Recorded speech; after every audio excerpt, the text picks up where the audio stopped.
Let me give you 3 steps to start a life change. Steps that can transform not just your life, but also your personality, your lifestyle, your entire outlook. Everything can change if you follow these steps. Let's dive into them. Number 1, find out how things work. The first key to doing better is understanding. You can't make progress without knowing how things work. To truly change your life, you need ideas, because ideas are the seeds of change. My mentor, Mr. Schaff, made this crystal clear to me. He said, "Jim, the major problem isn't a lack of resources, it's a lack of ideas."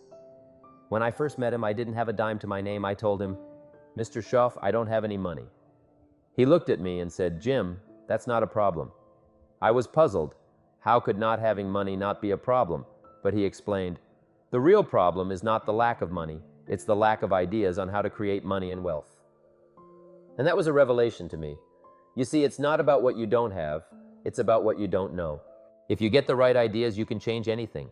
Money, relationships, health, career, it all starts with an idea. But where do ideas come from? They come from study, from observation, from curiosity. You need to be in a constant state of learning. Mr. Schaff used to tell me, "Jim, if you learn something valuable, don't keep it in your head. Put it down in your journal. Don't use your head for a filing cabinet. Capture those ideas so that you can go over them again and again." Repetition is the key to making an idea stick. Go over it and over it and over it. Someday that idea will take root. It will start to grow, and before you know it, it shows up in your bank account, your appearance, your personality, and your lifestyle.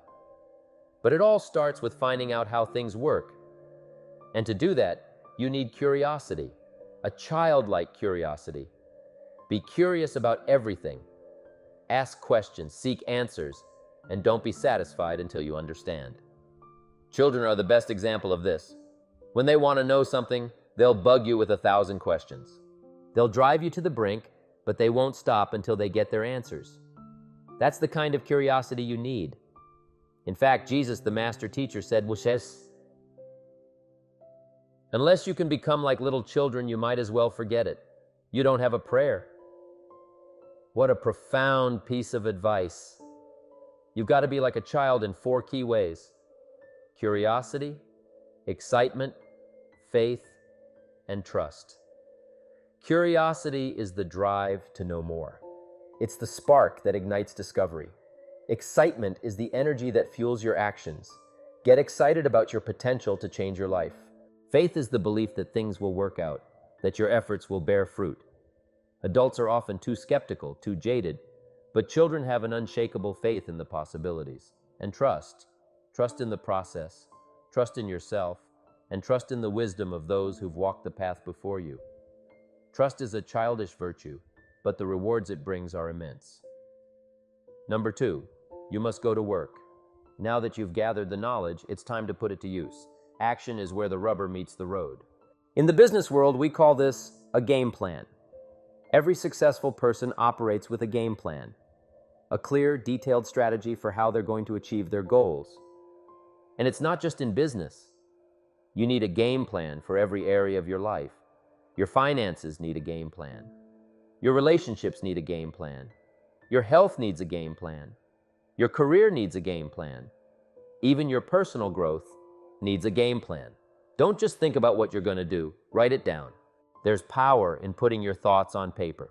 When you operate from your head, it's easy to get lost in the details, to forget important steps. But when you operate from paper, you have a clear, actionable plan that you can refer to and refine as you go along. I often ask people, "What's your plan for the next 6 months?"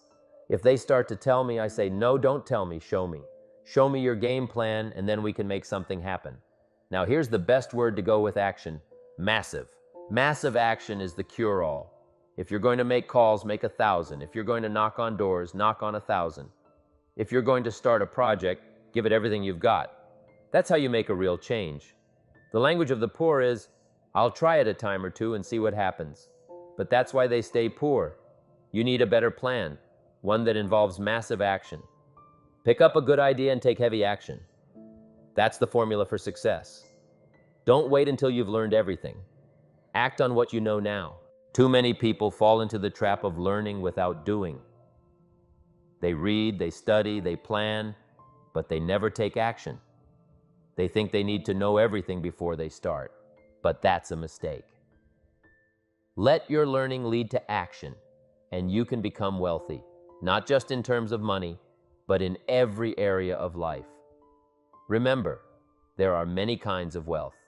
Money is just one of them, and it's actually one of the least valuable. I know people with a lot of money who are very poor in other areas, poor in relationships, poor in health, poor in spirit. Money isn't everything. As the song goes, as for fortune and as for fame, they are illusions. They're not the solutions they promise to be. So aim for wealth in all its forms, and to get it, you need a heavy action game plan. Number 3, don't try to beat the system. Here's a little caution, and it's an important one. Don't try to beat the system. Find out how it works and work it, but don't try to cheat it.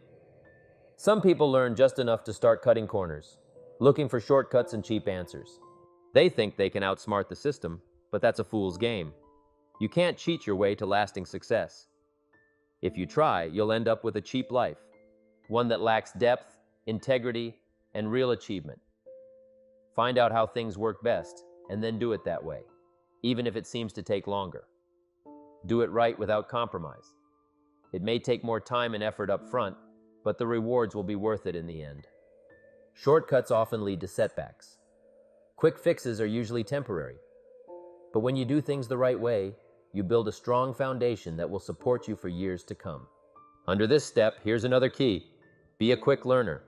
Don't let it take long to teach you a lesson. Learn quickly from your mistakes. If something doesn't work, figure out why and adjust your approach. Don't keep making the same mistakes over and over again. One guy told me he broke his nose 7 times in the same place. Someone said, "Looks like you'd stay out of that place. Learn quicker." And here's a crucial part of this 3rd step. Don't be stubborn. Stubbornness can be a major roadblock to your progress. It's good to be determined, but not so rigid that you refuse to adapt or change when necessary. Life is constantly changing, and those who succeed are the ones who can adapt quickly to new circumstances. Be flexible, be willing to change course when needed, and you'll find success much faster. So, in summary, the 3 steps to life change are: find out how things work, go to work, and don't try to beat the system. These steps may seem simple, but they are profound. If you follow them, you'll set yourself on a path to real, lasting success. Remember, change doesn't happen overnight, but with the right ideas, massive action, and a commitment to doing things the right way, you can transform your life in ways you never imagined. Let me leave you with 4 questions, what I like to call questions to ponder. These questions were invaluable to me, and I hope they will be just as valuable to you. So let's dive in. The first question is, why? Why should we work this hard? Why take that many classes? Why go to school for so many years? Why take notes, read the books, and put yourself through all the push-ups and disciplines? It's a good question. Why? Why put in all this effort? The best answer I can offer to why is to ask another question. The second question, why not? Why not see how many books you can read, how many classes you can take, and how many skills you can develop? Why not see how valuable you can become to the marketplace, to your friends, and to your family? Why not see what you can make of yourself? Why not see how far you can go, how much you can see, how much you can earn, and how much you can share? That's the heritage we all have, especially here in America. The heritage of seeing what we can make out of our lives now that we've been given this extraordinary opportunity. There's something magical about the why not question. It opens doors in the mind. It challenges the status quo and pushes you beyond your limits.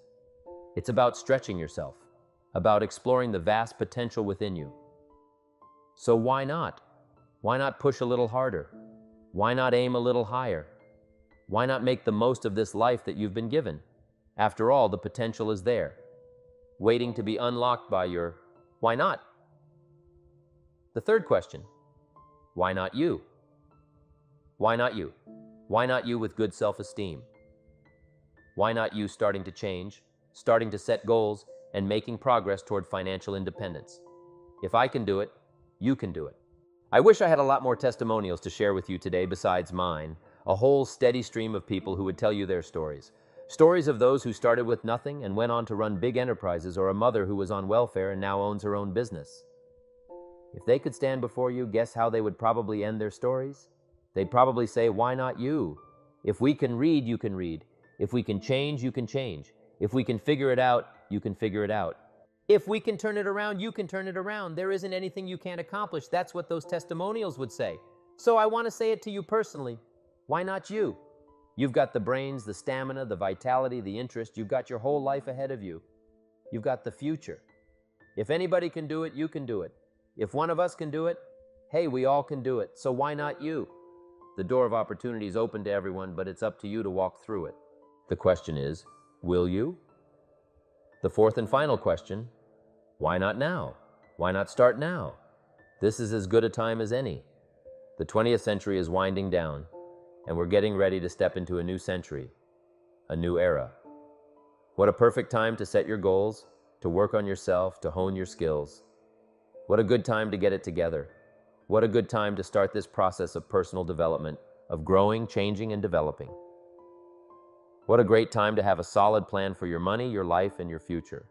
There's no better time than now. The opportunities are here, the resources are available, and the potential is within you. The question is, why not seize this moment? Why not make this the turning point in your life? Why not now? I hope that one day I'll have the chance to see you in person, to hear your story, to learn about the progress you've made. Whether it's on this side of the world or the other, in some school, some seminar, or maybe even at a company you work for, I hope our paths cross. And until then, I wish you the best. I want all that I've gained to be yours, and much, much more. Now let me remind you of something crucial. Whenever you engage in any endeavor, always take time for self-reflection. It's a fundamental process. Knowing what information you need and gathering it is one of the keys to living the good life. Some of the best advice Mr. Schoff gave me in those early years was about the why and the how of study. Study, that's a key word for life change. If you wish to be successful, study success. If you wish to be happy, study happiness. Happiness is not an accident, it's a deliberate practice.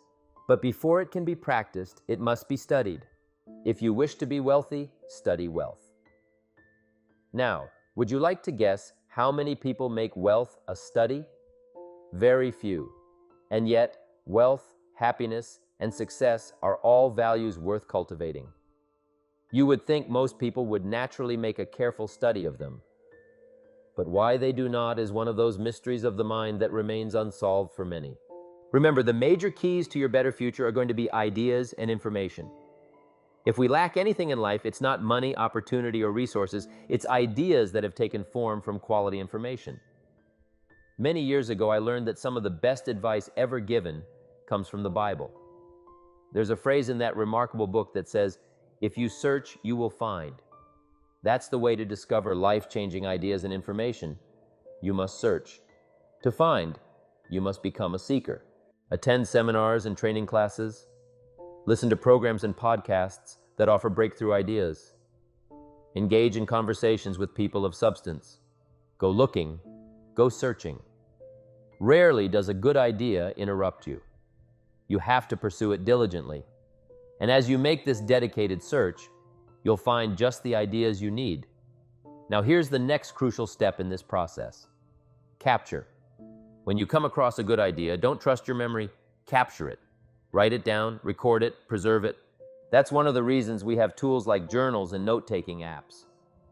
As a serious student of wealth and happiness, I encourage you to maintain a journal as a gathering place for all the valuable ideas that come your way. I consider personal journals to be one of the 3 treasures a wise person will leave behind. Your photographs. Take plenty of pictures. Capturing moments and events in fractions of a second is a phenomenon of our time. Don't take it for granted. Photos tell the story of your life, new friends, new experiences, cherished memories. Make sure you leave behind a rich tapestry of your life's journey through your photographs. Your library. Build a collection of books that have shaped your philosophy and values. Books well read, well underlined, filled with notes and reflections in the margins. Include in your library a treasure trove of audio programs and podcasts that have enriched your mind and spirit. This library becomes a testament to your commitment to learning and growth. Your journals. Perhaps the most important treasure, your journals contain all the ideas, insights, and experiences you've captured throughout your life. Business ideas, social insights, cultural observations, investment strategies, lifestyle inspirations, all documented and preserved. Can you imagine the value these journals would hold for your children and grandchildren? They would be priceless compared to any material possession. Another key word for expanding your life for the better is review. Take time to go back over your life experiences and learn from them. Develop the skill of reflection, pondering life's events with the intent of extracting valuable lessons. I call it running the tapes again. Your life experiences are some of your best sources of information. Don't merely go through your days. Get from your days. Here are some ideal times for reflection. Daily reflection. At the end of each day, take a few minutes to review what happened. Where did you go? Who did you meet? What did you learn? What worked well? What could have gone better? Capture the colors, the sights, the sounds, the conversations, the experiences. This daily practice turns each day into a valuable learning opportunity. Weekly reflection. At the end of each week, dedicate an hour or two to reflect on the week's events. Consolidate your learnings, celebrate your successes, and identify areas for improvement. Monthly and yearly reflection. At the end of each month and year, take more extended periods to review and reflect.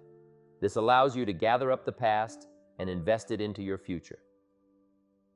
When my father was about to celebrate his 76th birthday, I said to him, "Father, can you imagine what it's going to be like to gather up the last 75 years and invest them into year 76? That's how life becomes productive and exciting. Not just living one more year, but building upon all the years that came before. By reflecting, you can gather all the conversations, experiences, and lessons from your past and invest them into your future endeavors. The more value, substance, information, and wisdom you can extract from your yesterdays, the more exciting and promising your tomorrows become. Most of us already know enough to make our lives work out the way we want, except for one thing: how to gather what we've learned and invest it into what we want to become. So, start this new discipline today, a discipline that leads to wealth and happiness. Find out how things work and make sure you don't let it be said that you didn't find out. Let me leave you with a qualifying thought. You may not be able to do all that you find out, but make sure you find out all that you can do. Don't let the opportunity of knowledge and growth pass you by. At the end of your life, you don't want to discover that you lived only a fraction of what was possible because you didn't seek out and apply the knowledge available to you. Embrace the journey of continuous learning. So embrace the journey of continuous learning, reflection, and application. Seek out knowledge, capture valuable ideas, review and reflect upon your experiences, and invest all that you've learned into building a better, richer, more fulfilling life for yourself and those around you. This is the path to true success and happiness. Remember, life is not just about the passing of time. It's about the collection of experiences and the accumulation of wisdom. Make your life a masterpiece by becoming a diligent student of life. Start today and let your future self thank you for the efforts you make now.